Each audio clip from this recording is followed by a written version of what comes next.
How you guys and girls doing today? Black Boy Gamer here, and in this video I'm going to bring y'all 5 facts about Genji you probably don't know. Let's go. If you woke up this morning, nigga, you winning. For real. Yeah, I got a big amount. I took a different route. I am the pick of the little. I was a juvie, it gave me community. So first and foremost, y'all, I want to say thank you to anybody who's new to my channel. Anybody who is new, please make sure to subscribe and hit that like button. It really helps me out, and I appreciate everybody who's given me some support so far. The support's been amazing, and I just want to say thank y'all. Now I'm going to get straight to the tips. Very first one, y'all, is Genji's voice actor is portrayed by different people across all 8 languages of the game.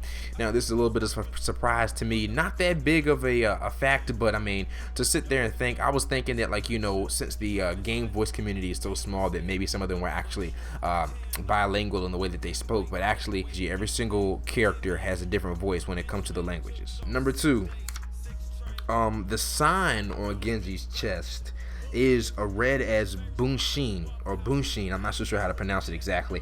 It means living a lifestyle of peace and using your combat for peace. The sign on his chest, and I wanted to discuss that a little bit. I had no idea. I've always seen that on his chest, y'all, and just ignored it. I mean, I knew that it was Japanese, so I really didn't, you know, I figured that it would be pointless for me to try to translate it because I don't know any other language other than English. But I mean, that's pretty nice to know, considering that, you know, Genji's always talking about tranquility and peace, and I was always wondering if there was any signs or anything like pointing to it, everything other than his voice line. So that actually says something. That brings me to number 3. Genji's name could possibly be from a Japanese novel called The Tale of Genji. Both Genjis in the novel and in Overwatches are known as playboys. Whoa. I mean, like Genji's a savage. Who knew? I already knew it. I already figured. Genji probably got Mercy on the side. He probably got a little bit of Diva, a little bit of Tracer here. And I mean, think about it. He's a cyborg ninja. I mean, what?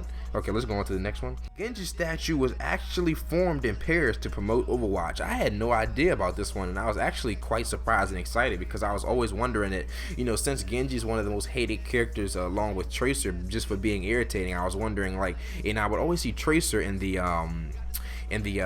trailers and stuff like that when I would watch them. So it's really interesting to know that, and it makes me happy to know that they actually had a thing to promote in Paris for Genji, a statue. You know, that's good to know.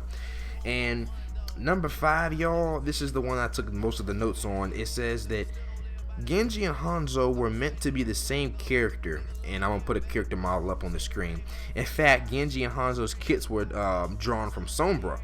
After splitting into 2 heroes, the Sombra concept was put down. Now, that's kind of interesting to say because, you know, Hanzo and Genji, both stealthy characters, both kind of, you know, real stealthy and really deadly about the way they do things. Both of them use arrows, shuriken, you know, silence weapons. They're really about peace. Well, Genji's about peace. Hanzo's about more of, like, you know, maintaining order and not having a fear of sacrificing people for the cause. So it makes sense.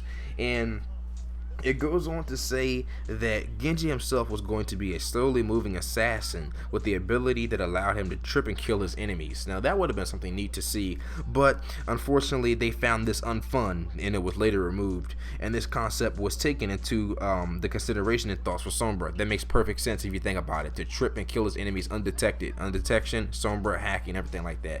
So all these really do make sense, and I really had fun looking into all these facts. It's just some little things I decided to do. I was wondering and thinking to myself, man, what can I do? What can I add to the video? What can I add to my videos? And I was like, I use Genji a lot, and I want my content to be mainly about Genji. I was like, why not find some facts about him? So let me know what y'all thought of this video, and I'll catch y'all on the next one.